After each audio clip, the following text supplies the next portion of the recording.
किसान भाइयों, खेतों से अधिक उत्पादन लेने के लिए हम विभिन्न कृषि तकनीकों को आप तक पहुंचा रहे हैं।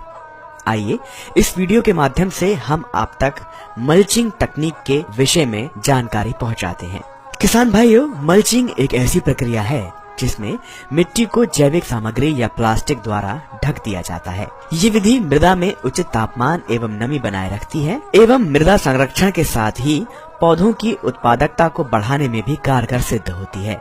ये विधि खरपतवार की बढ़त को रोकने में भी मदद करती है।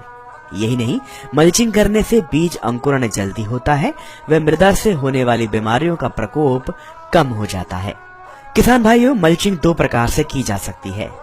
जैविक सामग्री द्वारा, जैसे कि कृषि अवशिष्ट, जैविक खाद, इमारती लकड़ियों के कारखाने में शेष रह गए सह उत्पाद इत्यादि से की गई मल्चिंग को जैविक मल्चिंग कहा जाता है। प्लास्टिक द्वारा की गई मल्चिंग को प्लास्टिक मल्चिंग कहते हैं। यूं तो पारंपरिक तरीके से सूखी घास, बुरादा आदि से मल्चिंग का प्रयोग होता रहा है। इस तरह की मल्चिंग से सामग्री जल्दी सड़ जाती है व बार बार मल्चिंग करने की स्थिति बनती है। बागवानी में प्लास्टिक मल्चिंग का उपयोग करना आसान है तथा इससे कई तरह की फायदे भी हैं। जैसे कि हम जानते हैं कि काले रंग की प्लास्टिक मल्च का सामान्यतः प्रयोग होता है, लेकिन सब्जियों की फसल में कई विशेष प्रकार की पारदर्शी व दो रंगी मल्चिंग का प्रयोग होता है, जिनके उद्देश्य विभिन्न प्रकार से होते हैं। ये प्लास्टिक मल्च पराबैंगनी अवरोधी होती हैं। सब्जियों की फसल के लिए 20 से 25 माइक्रोन तक की मोटाई वाली प्लास्टिक की परत का चुनाव किया जाता है।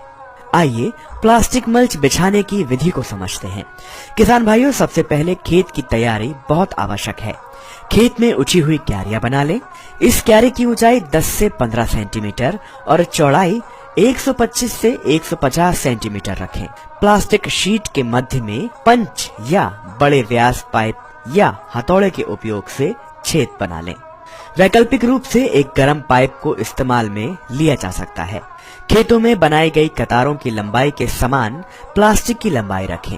एक कतार के पौधे के बीच में जितनी दूरी होती है उतनी ही दूरी के अंतराल पर प्लास्टिक की परत को मोड़ लें।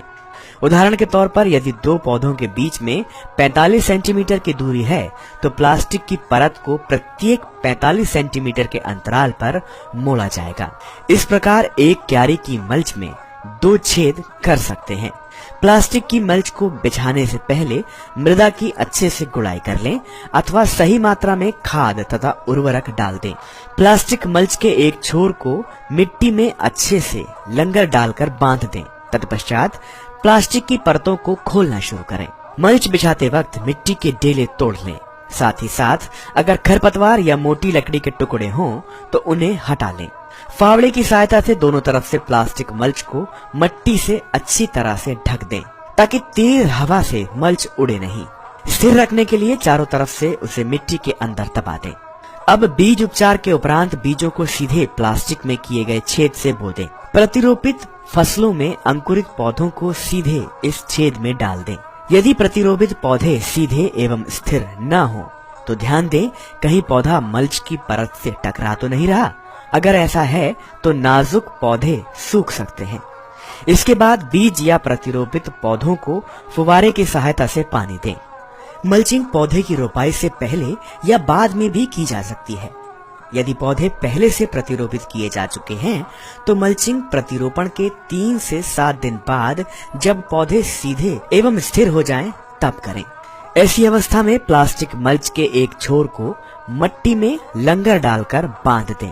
इसके बाद प्लास्टिक की परत को खोलना शुरू करें। इस दौरान पौधों को हाथ से सहारा देते हुए नीचे की तरफ से प्लास्टिक के छेद में डालें ताकि पौधे आसानी से बिना किसी नुकसान के ऊपर की ओर जाकर फैल सकें। मल्चिंग की गई फसलों में बूंद बूंद सिंचाई का प्रयोग सबसे बेहतर माना जाता है। यदि किसान को प्रवाहित सिंचाई करनी है तो पानी के चैनल बनाकर सिंचाई की जा सकती है। मल्चिंग के बाद फव्वारे से भी सिंचाई की जा सकती है। यदि हमें मल्च की परत को दोबारा इस्तेमाल करना है तो पहले पौधों की कटाई करें, उसके बाद मल्च को हटा दें तथा आवश्यकता अनुसार दोबारा प्रयोग में लें। यदि प्लास्टिक मल्च का दोबारा प्रयोग न करना हो तो उसे इस तरह से नष्ट कर दें ताकि भविष्य में प्लास्टिक से होने वाले प्रदूषण की समस्या उत्पन्न न हो। किसान भाइयों, यदि आप इस प्रक्रिया को अपने खेतों पर अपनाते हैं तो आप अधिकतम लाभ ले पाएंगे।